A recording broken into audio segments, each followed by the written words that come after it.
Okay, the first step in this process is to get the air box totally removed from the bike.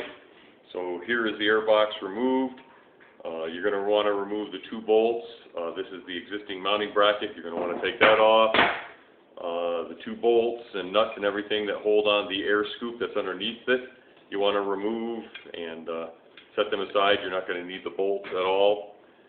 And then on the inside or the outside is this rubber grommet or gasket. It sits inside the hole.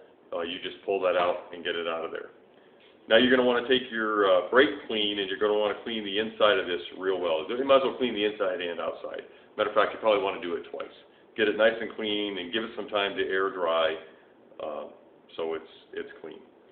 And while you're doing that, in order to make sure that this doesn't interfere with the new lid, this is a little metal plate that sits just inside the breather. Just take your two thumbs, and you can see I've already done it, is just bend it. I think Rebel Packet says it at about a 60-degree angle, or just kind of bend it to make sure it gets out of the way and it doesn't hit when you put the Mark III on top of it.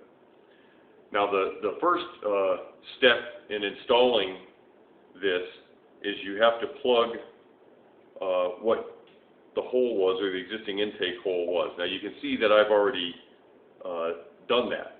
So you take your, after you've cleaned it really well, you take your Permatex, your RTV, you put it around the round disc, and you set it square over the hole. And then I had a jar that I filled with water that gave it some weight to hold it down. And you'll want to let the RTV cure for 24 hours before you go and install this or want to use it. Another thing where I differed a little bit from Rebel Packet, on the two holes that held the air scoop on, they need to be plugged up. Now, what Rebel Packet did was he took a small piece of tape and he put that tape over the holes, and then he filled it with the RTV, a good dollop of RTV on either side. And that's fine. That's a perfect way to do it. I used the two bolts that I removed as part of the installation of the air filter. I had a couple of small nylon lock nuts, so I ran the bolts in from the bottom. I put a little bit of the RTV on that side, a little bit of RTV on that side, and I tightened them down, and it seals up those holes, and the bolts won't ever come loose. So I got this prepared. I got to let it dry for a little bit longer. It's been, I don't know, it's probably been about 18 hours that it's been drying, and it's pretty solid. But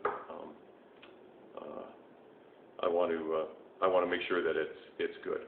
Now the next thing you can do while this is drying like this is you can take this bracket and you can install it on the bike. And again, it's real easy. It goes where the existing bracket came out of. The top bolt for the starter will go right through here, and then you'll have that little bracket that holds the clutch cable on will be behind it, and then you'll have a stud that this slides on with a flat washer, a lock washer, and enough to hold it on. And you just bolt it in place.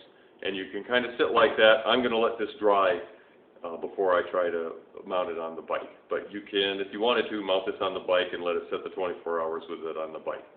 But that's the first step you got to take in order to get the Windmill Mark III going on your rig. So here I am at the rig, and you can see I already have the Mark III bracket installed. There's the top bolt of the starter threaded through there, and we'll see if we can get in there and take a look at this.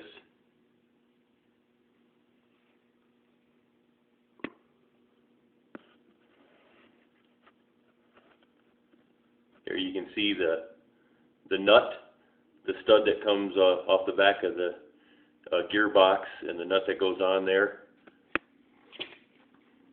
And then you can see that's the bracket that holds the clutch cable on. It sits between the bracket and the gearbox. There's actually a little recess in the gearbox for that. So that's basically all there is to installing that bracket, and it sits there.